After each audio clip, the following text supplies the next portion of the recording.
सरकार स्थापन व्हायला वेळ, त्यानंतर खाते वाटपला वेळ, बंगल्यांवरनं तर भांडणं चालूच आहेत. आणि ते सगळं झाल्यानंतर पालकमंत्री कुठे ना कुठेतरी जाहीर झालेत आपल्याला वाटलं होतं, कारण पालकमंत्री असणं गरजेचं असतं. आणि पालकमंत्री जाहीर झाल्यानंतर मुख्यमंत्री परदेशी असताना अचानक एक नोटिफिकेशन येतं की नाशिक जिल्ह्याचं आणि रायगड जिल्ह्याचे पालकमंत्री पदाला स्थगिती दिली जाते. हे नक्की काय चाललंय? ह्याच्यात काही षडयंत्र आहे का? मुख्यमंत्र्यांना ह्याच्यात माहिती होतं की नाही हे आम्हाला अजून माहिती नाही, कुठेच स्पष्टीकरण आलेलं नाहीये. पण सगळ्यात महत्त्वाची गोष्ट म्हणजे नाशिक आणि रायगड जिल्ह्याच्या पालकमंत्री पदांना स्थगिती म्हणजे तिकडचे जे पालकमंत्री म्हणून नेमले होते त्यांचा अपमान तर आहेच, पण खास करून कुठेतरी कोणीतरी नाराज व्हायचं, कुठच्या तरी चेल्यांनी जाऊन रस्त्यावर टायर जाळायचे, रस्ता रोको करायचा, आणि मग पालकमंत्री पदासाठी हावरटपणा, स्वार्थीपणा जो काही आहे, एक तर मंत्री पदासाठी, नंतर पालकमंत्री पदासाठी, ठीक आहे, ज्यांनी कोणी जॅकेट शिवून ठेवले असतील त्यांनी शिवून ठेवली असतील, पण प्रत्येक वेळी ते जॅकेट घालायचंच असं नसतं. आणि आपण पाहतोय की नाशिकचं असेल किंवा काल रायगडचं असेल, एवढं रात्री अचानकपणे रात्री मध्यरात्री ही नोटिफिकेशन आल्यानंतर स्थगिती दिली आहे. ह्याच्यात नक्की आम्ही समजायचं तरी काय? म्हणजे आत्तापासूनच हे स्वार्थी लोक एकमेकांशी भांडायला लागलेत. ही भांडणं काही जनतेच्या कामावरनं नाही आहेत, जनहिताची नाही आहेत, जनतेची सेवा अजून कशी चांगली करू शकतो ह्याच्यावरनं नाही आहेत. ही भांडणं ह्या सरकारमध्ये, ह्या भाजप सरकारमध्ये कुठचं खातं कोणाला मिळणार, कुठचा बंगला कोणाला मिळणार, ह्याच्यावरनं जर सुरू झाली असतील तर जनतेने ह्याच्यातून समजायचं तरी काय? बरं, हे स्थगिती पोटी दिलेली आहे तर एक आशय आहेत त्याच्यात, ज्यांच्याच कार्यकाळात योगायोगाने, मला माहित नाही त्याच्यात असं पुढे अजून काही गोष्टी येत आहेत, एसटीचा घोटाळा जो आता सध्याच्या मुख्यमंत्र्यांनी स्थगिती दिली असं कळतंय, पण त्यांच्याच कार्यकाळात झालं असं कळायला काही दुसरं काही मार्ग नाही, त्यांच्याच काळात झालं असं वाटतंय. ते मग कोणीतरी जाऊन टायर जाळतो. खरं तर जर टायर जाळून, रस्ता रोको करून, जाळपोळ करून अशा स्थगिती येत असतील आणि अशी जर पालकमंत्री पदं मिळाली असतील तर हे चुकीचं आहे. त्यातून काढलं पाहिजे. हा हावरटपणा काही बरा नाही, हा स्वार्थीपणा बरा नाही.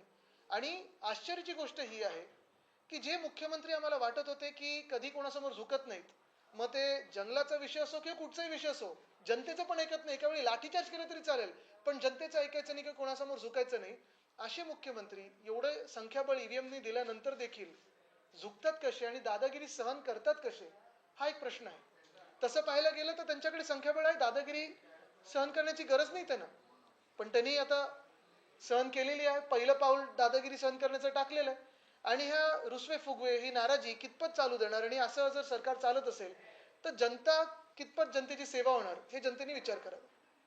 दुसरी गोष्ट, खरं तर काल आपण सर्वांनी पाहिलं असेल, पोलिसांनी तात्पर्य दाखवून, एक चातुर्य दाखवून तो जो सैफवर हल्ला करणारा हल्लेकरू आहे त्याला पकडले.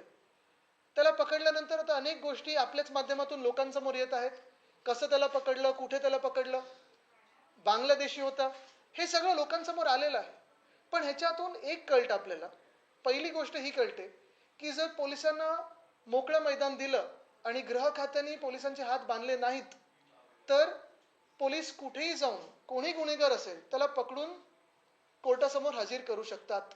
मग काल ते आपण पाहिलं, कुठे चिखलात जाऊन, ठाण्यात जाऊन तो लपला होता, कुठे कुठे गेला, सीसीटीव्ही फुटेज मिळालं. म्हणजे एका बाजूला पोलिसांचे जर हात मोकळे ठेवले आणि मैदान मोकळं दिलं तर पोलीस कोणालाही पकडू शकतात कुठेही जाऊन. पण दुसऱ्या बाजूला जर आपण पाहिलं, गृह खात्याची आणि सरकारची इच्छाच नसेल तर मग वाल्मिक कराडसारखे लोकांना, म्हणजे ते आता फोन वापरतात की नाही मला माहित नाही, म्हणजे त्यांची संपत्ती केवढी काय काय आहे, अनेक लोकांनी, आरटीआय ऍक्टिव्हिस्टनी, सगळ्यांनी, राजकीय मंडळींनी सांगून दाखवलेली आहे. पण संतोष देशमुख प्रकरणी जे कोणी आरोपी असतील त्यांना शरण यायला लागलं, पोलीस त्यांना पकडू शकले नाहीत का? तर पोलिसांची चूक नव्हती, गृह खात्याच्या मनात इच्छा आहे की नाही, हा एक मोठा विषय. आणि म्हणून मी पुन्हा एकदा पोलिसांचं अभिनंदन करतो, त्यांचं कौतुक करतो की काल त्यांनी दाखवलं की पोलीस जर कामाला लागले आणि पोलिसांना जर मोकळं मैदान दिलं तर कसं पोलीस यंत्रणा आपली महाराष्ट्रातली आहे, मुंबई पोलीस कसे आहेत, महाराष्ट्र पोलीस कसं आहे, त्यांचं खरोखर आम्ही अभिनंदन करतो, अभिमान आहे. आणि आमचं सरकार देखील असताना त्यांच्यासोबत आम्ही अभिमानाने उभं राहिलो. पण दुसरी गोष्ट त्याच्यात ही येते की जर हा माणूस बांगलादेशवरनं येऊन आपल्या राज्यामध्ये लपत असेल, कुठेतरी कोणावर हल्ला करत असेल, कोणाच्या तरी घरात घुसून मारत असेल, पहिलं म्हणजे बांगलादेशातून ही व्यक्ती आपल्या देशात घुसलीच कशी? योगायोग सांगा किंवा राजकीय काही घडामोडी सांगा, पण भाजपनी किंवा काही त्यांच्या कार्यकर्त्यांनी मध्यंतरीच्या काळात बांगलादेशी हटाव मोर्चे काढले होते. आता आपण हे लक्षात घ्या की गेले 10 वर्ष आणि आत्ताचं 1 वर्ष म्हणजे 11 वर्ष 2 बहुमताची सरकार आणि आत्ताचं एनडीएचे सरकार कोणाचं आहे केंद्रामध्ये? भाजपचं आहे. महाराष्ट्रात देखील गेली 11 वर्ष 2.5 वर्ष आमची सोडली, तेही कोविडच्या लॉकडाऊनमध्ये गेली. पण 2.5 वर्ष जर सोडली तरी गेली आपण पाहताय किती वर्ष? 8-8.5 वर्ष तर भाजपचंच सरकार आहे. मग केंद्रात गृहमंत्री कोणाचे आहेत? तर भाजपचे आहेत. राज्यात गृहमंत्री कोणाचे आहेत? तर भाजपचे आहेत. आज जर हे भाजपचे कोण लोक मोर्चा काढत असतील, मी खरोखर त्यांना एकच सांगेन की आपण सगळ्यांनी मिळून मोर्चा काढला पाहिजे आणि प्रधानमंत्र्यांना विचारलं पाहिजे की आपलं सरकार जे केंद्रात बसलेलं बहुमताचं सरकार आहे ते अकार्यक्षम आहे का? ते काही आपल्या बॉर्डर सिक्युअर करू शकत नाही का? तुमच्या देखरेखीत बांगलादेशी घुसतातच कसे? बरं आला आणि तो राहिला कुठे होता? 6-7 महिन्यापूर्वी, एक तर 6-8 महिन्यापूर्वी आला, आता सगळं कळतंय. म्हणजे खोके सरकारच्या वेळी राहिला कोणाच्या जिल्ह्यामध्ये? ज्या जिल्ह्यातून पूर्व घटनाबाह्य मुख्यमंत्री होते. म्हणजे हे नक्की कुठपर्यंत पोहोचलेलं आहे? 10 वर्षात भाजपचं जे अपयश आहे, मग एका बाजूनी चीन घुसत आहे, दुसऱ्या बाजूनी बांगलादेशी घुसत आहेत आणि एका बाजूला आपण पाहतोय बांगलादेशमध्ये हिंदू आक्रोश करत आहेत की आम्हाला न्याय द्या, आम्हाला देशात घ्या, तिथून काही हे काही तिथे काही करू शकत नाहीत, भाजप जाऊ शकत नाही, केंद्र सरकार जाऊ शकत नाही, थांबू शकत नाही. इस्कॉनचे जे तिथे मला वाटतं पुजारी होते त्यांना पण अटकेत टाकलं होतं. भाजप किंवा केंद्र सरकार काही बोलू शकलं नाही. पण त्याच भाजपच्या देखरेखीत, त्याच भाजपच्या केंद्र सरकारमध्ये, त्याच भाजपच्या राज्य सरकारमध्ये जर कोणी बांगलादेशी आपल्या राज्यात येऊन, आपल्या शहरात येऊन हमला करतो तर ही धोकेदायक गोष्ट आहे. आणि भाजपचं केंद्र सरकार असो किंवा राज्य सरकार असो किती अपयशी ठरलंय ह्याचं मोजमाप तुम्ही करू शकता. आज आज कोर्टाने त्याच्यावर ताशाने ओढलेले आहेत. म्हणजे निवडणुकीच्या आधी हे एन्काउंटर राजकीय दृष्टी केलं होतं का? काहीतरी एखादा विषय किंवा त्याला काही गुपित माहिती होतं ते अजून काही तसंच ठेवण्यासाठी केलं होतं का? हा पण विषय आहे, पण ते कोर्टात आहे आता विषय तो. मराठी होऊ द्या, आपण एकत्र घेऊ. मराठी होता प्लीज. म्हटलं की पालकमंत्री पदाच्या ह्याच्यावरून मुख्यमंत्री हतबल दिसत आहेत का? एवढं मुख्यमंत्री हतबल आहेत आणि मुख्यमंत्री एवढे हतबल कसे हा प्रश्न आम्हाला पडलाय. म्हणजे दादागिरी का सहन करतात बरं कोणाची? तर एक मंत्री ज्याचे चेले जाऊन रस्ता रोको करतात, असं रस्ता रोको करून जर व्हायला लागलं, बीड आणि परभणी मधली जनता तर बिचारे किती आक्रोश करतात न्याय पाहिजे म्हणून. त्यांच्याकडे नाही गेलं ते असं स्थगिती द्यायला किंवा तिथे लगेच न्याय द्यायला. मग जे लोक ज्यांच्या हावरटपणामुळे किंवा स्वार्थीपणामुळे रस्ता रोको करतात, लोकांना त्रास देतात, काही काही पब्लिक प्रॉपर्टी जाळपोळ करतात, अशा मंत्र्यांना तुम्ही काढून टाकलं पाहिजे की त्यांचा हट्ट ऐकून दादागिरी सहन करून तुम्ही स्थगिती दिली पाहिजे. आणि जर अशी भांडणं स्वार्थापोटी होत असतील तर जनतेची कामं कधी होणार? जनतेची सेवा कधी करणार आहे लोक?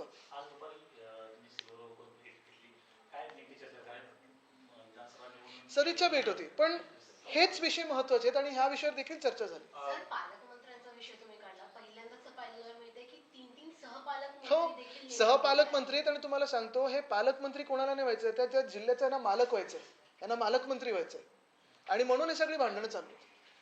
मुख्यमंत्री आणि उदय सामंत उद्योगमंत्री हे लाओसला गेलेले आहेत. पुन्हा त्यांची आणि कोणीतरी गावी पण गेले मी ऐकलं नाराज होऊन. ते अपेक्षा करतात की पुन्हा एकदा करोडोचे उद्योग देशामध्ये येतील.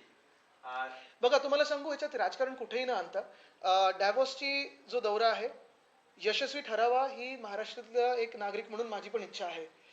जी उधळपट्टी होत होती गेल्या 2 दौऱ्यांमध्ये, म्हणजे जे मिंदेंचा दौरा होता ती आम्ही तुमच्या समोर आणली, आपण पण पाहिली ती. म्हणजे ती काय आपल्या डोळ्यादेखत झालेली उधळपट्टी आहे. 24 तासात 40 कोटी, परत दुसऱ्या दौऱ्यात 40 कोटी, किती मोठा लवाजमा घेऊन गेलेले हे सगळ्यांना माहिती आहे. पण ह्या दौऱ्यातून काहीतरी चांगलं निघावं अशी आमची पण अपेक्षा आहे, कारण शेवटी फायदा हा आपल्या राज्याचा झाला पाहिजे. पण गावी कोण गेलं नाराज होऊन ते जरा बघा, आणि आज चंद्र दिसतोय की नाही जरा बघा. चांगलं काही निघालं नाही तर काढायला लागेल. हिंदी में जाना चाहिए आपसे। सैफ का इमरान के मुद्दे में आरोपी बांग्लादेशी पकड़ा गया। बांग्लादेशी हटाव को लेकर मोर्चे निकल रहे हैं। देखिए मोर्चे तो निकल रहे हैं, लेकिन जो मोर्चे निकल रहे हैं भाजपा के अगर होंगे तो मैं उनसे यही पूछना चाहता हूँ कि बांग्लादेशी हटाओ मोर्चा ये आप प्रधानमंत्री महोदय के ऑफिस पे लेके जाओ और पूछो कि आपकी सरकार जो है 10 साल से है, लेकिन बांग्लादेशियों को क्यों नहीं रोक पाई है. मैं ये भी जानना चाहता हूं कि 10 साल से अभी 11 साल हुए इस सरकार को, अभी मई में हो जाएंगे. जो बहुमत की 2 सरकारें थी, मोदी साहब की, पीएम साहब की थी, तो उसमें एक तरफ से चीन घुसखोरी कर रहा है, दूसरी तरफ से घुसपैठी कर रहा है, दूसरी तरफ से आप देख रहे हो बांग्लादेशियों को रोकने में असफलता मिल रही है. और इसी बात को हम पिछले साल भी छेड़ रहे थे कि जब बांग्लादेश में हिंदू आक्रोश कर रहे हैं कि उन पे अन्याय हो रहा है, उन पे अत्याचार हो रहा है, तभी इसी केंद्र सरकार ने, भाजपा की केंद्र सरकार ने चावल बांग्लादेश को भेंट दे दी है। इसी भाजपा की सरकार के देखरेख में अगर आप देखें, निगरबा में है, यही बांग्लादेशी लोग आ रहे हैं, हमारे राज्य में आ रहे हैं, हमारे देश में आ रहे हैं। केंद्र में सरकार किसकी है? भाजपा की है। राज्य में सरकार किसकी है? भाजपा की है। होम मिनिस्ट्री केंद्र में किसके पास है? भाजपा के पास है। राज्य में होम मिनिस्ट्री किसके पास है? भाजपा के पास है। तो फिर ये भाजपा की असफलता नहीं है? और यही मैं पूछना चाहता हूं कि ये सारे मोर्चे में हम भी शामिल होंगे, हम भी शामिल हो सकते हैं और होना भी चाहिए, हम भी मोर्चा निकालेंगे, लेकिन भाजपा ने जवाब देना चाहिए कि पिछले 10 सालों में कितने बांग्लादेशी उनको पकड़े गए, कितने बांग्लादेशियों को वापस भेजा गया, यूपी की सरकार ने कितने बांग्लादेशियों को बांग्लादेश में भेजा और इस सरकार ने कितने बांग्लादेशियों को बांग्लादेश में भेज दिया है। और यही मैं वापस दोहराना चाहता हूं कि ये जो हमला करने वाला आदमी था वो 6-8 महीने पहले आया, बांग्लादेश से आया, ये जो पुलिस से जानकारी मिल रही है वो है। और यही बात, यही इंसान जाके कहां रुकता है? तो थाना में रुकता है जहां से अनकॉन्स्टिट्यूशनल चीफ मिनिस्टर थे पिछले सरकार के। तो फिर ये क्या है? षड्यंत्र है? ये उनको घुसपैठ करने के लिए कोई एक मौका दे रहे हैं, एमनेस्टी दे रहे हैं कि क्या दे रहे हैं? इसके अलावा आपको लगता है सीएम कि साहब दिल्ली में विधानसभा चुनाव है, इसका फायदा उठाएंगे बीजेपी? देखिए, बीच में तो अरविंद केजरीवाल साहब ने तो साफ दिखाया था कि जो रोहिंग्या के कॉलोनीज है, हरदीप सिंह पुरी जी की तो ट्वीट है उस पे कि उन्होंने केंद्र सरकार ने तो बिठाया उनको। इसके अलावा और ये भी मैं कहना चाहता हूं कि देश के बॉर्डर्स की जो जिम्मेदारी है वो केंद्र सरकार की है। अगर बॉर्डर्स से चीन घुसपैठी कर है या फिर बांग्लादेशी आके बस रहे हैं तो ये असफलता सिर्फ भाजपा की है और केंद्र सरकार की है, क्योंकि पिछले 10 सालों में बहुमत की सरकार भाजपा की रही है। आदित्य जी, आपसे जानना चाहेंगे, आपकी भी सरकार थी, हमने 2019 में देखा था, आप लोगों ने काफी हम लगाया था कि बॉर्डर सुरक्षित है। इस सरकार में पॉलिटिशियन के ऊपर अटैक हो रहा है, सेलिब्रिटी का अटैक हो रहा है, क्या आपको लगता है इस सरकार में, जो मौजूदा सरकार है, उसमें सेलिब्रिटी और पॉलिटिशियन सुरक्षित है? मुझे लगता है आम नागरिक भी कहां सुरक्षित है। पिछले सरकार देखो या अभी की सरकार देखो, कोई हिट एंड रन करके भाग जा रहा है, कभी कोई किसी के घर पे गोलियां चला रहा है, कोई कुछ भी चल रहा है, और होम डिपार्टमेंट क्या कर रहा है फिर? और यही मैं बात कहना चाहता हूं कि अगर आपने देखा होगा कि अगर पुलिस को ऑर्डर्स दिए जाए कि जो भी गुनहगार हो उसको पकड़ो, तो दिखाते हैं कैसे किया है उन्होंने, 24 घंटे में उसको पकड़ा है। लेकिन वाल्मीकि करार में होम डिपार्टमेंट और सरकार उसको खुद को शरण आना पड़ा, यानी होम डिपार्टमेंट उसको प्रोटेक्ट करा था कि सरकार उसको प्रोटेक्ट करी थी। पुलिस अपना काम कर रही है, लेकिन सरकार क्या कर रही है? सरकार आदेश दे रही है कि नहीं दे रही है? गार्जियन मंत्री विवाद को लेकर आप क्यों दावा कर रहे हैं कि सीएम झुक गए हैं शिंदे सेना के सामने? कल रात को आपने देखा होगा कि एक नोटिफिकेशन आया जिसमें नासिक और रायगढ़ के गार्डियन मिनिस्ट्री को स्थगित किया गया है, पालक मंत्री को स्थगित किया गया है। पहले ऐसे कभी नहीं हुआ था, सह पालक मंत्री कभी नहीं थे, स्थगिति कभी नहीं मिलती थी। एक बार निर्णय हुआ तो निर्णय हुआ, लेकिन कोई चले जाते हैं किसी मंत्री के जो स्वार्थी है और टायर जलाते हैं, कभी कोई जाता है रास्ता रोको करता है मुंबई गोवा हाईवे का। ऐसे मंत्रियों को मंत्रिमंडल से निकालना चाहिए, लेकिन फडणवीस साहब दादागिरी को शरण आते हैं, ये हैरानी की बात है। और अगर ऐसी सरकार ये समझौता करने लगी, ऐसे कोalition का इनका धर्मा होगा, फिर जनता की सेवा कैसे होगी? जब विदेश में तब ऐसा होना कितना कठिन है? सीएम विदेश में होते हुए ऐसे नोटिफिकेशन निकलना उनको पता है कि नहीं, मुझे मालूम नहीं। सरकार बिल्कुल सरकार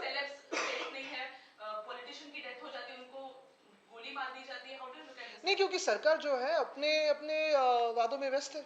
वादे नहीं पूरा कर सकते, लेकिन वाद निर्माण करते हैं, यानी झगड़ा निर्माण करते हैं। तो यही बात होती है ना कि एक होता है कि सरकार जनता की सेवा में व्यस्त हो, दूसरी बात होती है कि अपने ही मूड में व्यस्त हो। अभी की सरकार देखो तो कोई पालक मंत्री नाराज है, कोई खाता नहीं मिला इसलिए नाराज है, कोई बंगला नहीं मिला इसलिए नाराज है, तो जनता की सेवा कब करेंगे? बदलापुर आदित्य एनकाउंटर जी, को एक और सवाल जानना चाहेंगे, राहुल शेवाले दावा करें कि 23 जनवरी को महाराष्ट्र में बड़ा भूकंप होने वाला है।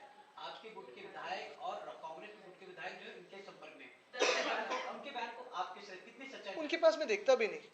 ओके, इसके अलावा आप जिस तरह से बदलापुर एनकाउंटर को लेकर जब विपक्ष जो आरोप लगाते हैं, शक जता रहा था, आज मजिस्ट्रेट की रिपोर्ट में वो बात सच होती नजर आ रही, इस पर आपका क्या कहना है? बिल्कुल, ये अभी आज ही कोर्ट में हमने सुना कि ये फर्जी एनकाउंटर है कि नहीं, इस पे कोर्ट ने देखिए शक जताया है और मुझे लगता है कमेटी बिठाई है। एक बात यही होती है कि ये जो जिसको एनकाउंटर हुआ था, फेक हो या सही हो एक बात होती है, लेकिन उसे क्या पता था जो सरकार जनता से छुपाना चाहती है और पूरे सारे जो नामो निशान है वो नष्ट करना चाहती है। तो वो भी सोचने की बात होती है। क्या चुनाव में आपके लिए लिया गया फैसला हो सकता है, क्या किया गया? आप उनसे पूछे। अब देखिए जी, सवाल ये है कि जो एनकाउंटर आप हिंदी में, अरे हाँ, एकनाथ शिंदे के मुख्यमंत्री पद थे तभी हुआ था, और अभी जो फैसला आया है वो देवेंद्र जी उप मुख्यमंत्री है, तो ये फैसला है। और कहा जाता है कि जब एनकाउंटर हुआ था तब देवेंद्र जी होम मिनिस्टर थे, तो क्या लगता है कोई किसी का गेम कर रहा है? ये अभी आपने और अच्छा एक्सटेंशन दे दिया है, लेकिन दोनों सरकार में देवेंद्र जी के पास होम मिनिस्ट्री तो थी। यही बात मैं पूछना चाहता हूं कि ये कल जैसे पालक मंत्री पे ऊपर विवाद हुआ है या किसी और बंगले पे विवाद होता है, तो ये वाद विवाद में फंसे हुई सरकार है। जनता की सेवा कब करेगी और कैसे करेगी, जनता को न्याय कैसे दे पाएगी? अभी तक लाड़की बहन योजना शुरू हुई है नहीं, 2100 की है नहीं की है। काफी सारे जो वादे थे जनता को वो जो पूरे करने हैं, पहले 100 दिन में करने वाले थे, कितने दिन निकल गए? आपस में डिपार्टमेंट देने में कितने दिन गए? 20 दिन तो उसी में गए थे। और ये शायद हो सकता है, मैं आपकी तरफ से वो सवाल करूंगा अभी। आदित्य जी, कोलकाता की बात करते हैं, जो हमने देखा था हाल ही में एक रेसिडेंट डॉक्टर के साथ रेप करके हत्या कर दी गई थी। आज कोर्ट ने फैसला सुनाया है उम्र कैद की सजा। कोर्ट के फैसले को आप किस तरह देखें? मुझे लगता है फैसला अच्छा है, तुरंत आया है। और मैंने पहले भी कहा है कि अगर रेप में कोई कन्विक्ट हो तो उसको टेररिस्ट के जैसे ही ट्रीट करना चाहिए, फिर वो लाइफ इम्प्रिजनमेंट हो या हैंग टू डेथ। 23 तारीख को बाला साहब जी की जयंती है, आपके पार्टी की तरफ से किस तरह कार्यक्रम का आयोजन किया गया? क्या आपको लग रहा है बीएमसी चुनाव पे ठीक कर ले फिर एक बार जो ओरिजिनल शिवसेना के उन्हें कहा? नहीं, 23 तारीख तो हम ऑफ कोर्स उनसे प्रेरणा तो लेते ही है, और सभा भी है, तो आपको आमंत्रित करते हैं सभी को। अभी फैसला आया है, शासन निर्णय आया है जिसमें लिखा है कि रायगढ़ का जो ध्वजारोहण होने वाला है वो आदिति तटकरे ही करेगी और नासिक का गिरीश महाजनी करेगी, यानी घुमा फिरा के फिर एक बार फिर यही मैं पूछना चाहता हूं, तो इतना कंफ्यूजन क्यों है? और अगर ये फैसले, ये जीआर अगर आगे पीछे होते रहे तो ये सरकार चलेगी कैसी? और क्या जो उधर के जो विधायक है या जो मंत्री है, फिर वो मिंदेगढ़ के हो या भाजपा के हो, क्या उनके मन में ये है कि वो महिला के साथ काम नहीं कर सकते? क्या उनके मन में ये है कि वो गिरीश जी के साथ काम नहीं कर सकते, अदिति के साथ काम नहीं कर सकते? क्या है उसमें? क्यों रात को स्थगिति दी गई थी? क्या सीएम साहब को पता था कि ये स्थगिति दी गई है, कि ऐसे ही नोटिफिकेशन जारी किया था? अब तो नहीं लगता कि आदित्य जी, कांग्रेस बीजेपी का उभा चुनाव रही है। हालांकि अभी तक आप तैयारी सभी पार्टी कर रही है, शिवसेना का क्या फैसला है? क्या आप लोग अकेले लड़ेंगे या महाविकास आघाड़ी के साथ लड़ेंगे? मुझे लगता है सबसे पहले तो चुनाव जब तय हो गए, जब जाहिर हो गए, तो हम अपनी बात करेंगे। लेकिन आज यही दो इंपॉर्टेंट विषय है, पालक मंत्री और उस पर जो कंफ्यूजन हो रहा है, जनता की सेवा नहीं हो रही। और दूसरी बात यही है कि अगर बांग्लादेशी घुसपैठी कर रहे हैं, घुस के हमारे देश में आ रहे हैं, कहीं क्राइम कर रहे हैं, कहीं जॉब ले रहे हैं, तो ये केंद्र सरकार की असफलता है कि अभी तक वो रोक नहीं पाए। और केंद्र सरकार और यहाँ की भी शायद सीपी, कमिश्नर ऑफ पुलिस, हमें आंकड़े बताए कि पिछले 10 सालों में कितने बांग्लादेशियों को वापस बांग्लादेश में भेज दिया है, और उसके पहले की 10 सालों में कितने बांग्लादेशियों को भेज दिया था। आदित्य जी, एक आखिरी सवाल आपसे। चलो, आपने कहा आखिरी तो अच्छा है। मेरे तरफ से आखिरी सवाल। कुछ समय पहले यूपी के जो ये सीएम वो आए थे और फिल्म सिटी यूपी में लेके जाने की कहीं ना कहीं चर्चाएं हो रही थी। अभी जिस तरह का माहौल फिल्म इंडस्ट्री में है, कहीं ना कहीं डर का माहौल बना हुआ है। क्या आपको लगता है इसकी वजह से फिल्म सिटी जो है यूपी में शिफ्ट हो? देखिए, एक बात तो है कि इनकी कोशिश तो बहुत सालों से चल रही है, लेकिन अभी तक तो कुछ जा नहीं पाए। हाँ, पिछले सरकार में काफी सारी इंडस्ट्रीज गुजरात की, और ये जाहिर सी बात है। इसलिए मैंने कहा कि अभी की डाइवोर्स दौरा जो है, सीएम साहब का जो डाइवोर्स की ट्रिप है, टूर है, सक्सेसफुल रहे, ये हर एक की मनोकामना है, क्योंकि महाराष्ट्र में इन्वेस्टमेंट आना चाहिए। महाराष्ट्र में अभी जो माहौल है, कोई भी मंत्री झगड़ा कर सकता है, कोई भी हाईवे बंद कर सकता है और जीआर निकालता है, खुद के लिए कोई बंगला मांगता है, कोई जिला मांगता है। ये कोई अच्छे हालात नहीं है, ये कोई शुभ चिन्ह नहीं है। और मेरा तो यही कहना है, मेरी तो यही मान्यता है कि अगर सरकार को आगे चलना है तो विरोधी पक्ष हो या सत्ताधारी पक्ष हो, महाराष्ट्र के हित का सोचना होगा, स्वार्थ का नहीं।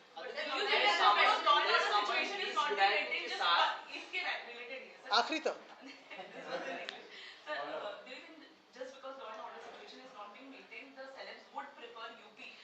I think it is irrespective of whether whoever wants to move anywhere, the law and order situation in Maharashtra has to be absolutely brought back to normal. Today, right from civic sense in driving, and I keep speaking about this in the assembly also, you see a lot of wrong side drivers, to crimes are on the rise. Unfortunately, the past 3 years have seen an absolute crumble in the law and order situation in Maharashtra, and we hope it gets restored. आदित्यजी, उदय सामंत 20 आमदारांसोबत तयार होते असं महाविकास आघाडीकडून आरोप केला गेलाय जेव्हा सरकारची स्थापना होत होती. काय नेमकं 20 होते की 22 होते? तुम्ही सांगा. त्या दिवशी आपण आकडा कुठचा बोललो? नवा उदय होईल असं म्हटलं जातंय. एकनाथ शिंदेंना बघा, बाजूला ठेवून ह्याच्यात मला त्यांच्या राजकारणात जायचं नाही. एवढंच मी सांगेन की मागचे जे 2 दौरे झाले डायव्हर्सचे तसे होऊ नयेत, उधळपट्टी होऊ नयेत. येत काही असेल तर चांगलं इथे यावं, चांगले इन्व्हेस्टमेंट यावी, नोकऱ्या त्याच्यातून निर्माण व्हाव्यात. डेटा सेंटर तर येत राहतात आणि डेटा सेंटर काही नुसतं इन्व्हेस्टमेंट म्हणून बघू नये, FDI नुसतं इन्व्हेस्टमेंट म्हणून बघू नये, त्याच्यातून जॉब क्रिएशन किती होतं हे बघावं. पुन्हा एकदा मी आपल्याला सर्वात महत्त्वाचे जे 2 विषय होते त्याच्यावर आणीनच. आणि एकच सांगतो की आता हे जे सगळीकडे सुरू झाले, आज पण पेपरमध्ये वाचलं की कोणीतरी कोळीवाड्यातून सांगितलं की आमच्या बाजूला बांगलादेशी राहतात किंवा इथे राहतात तिथे राहतात.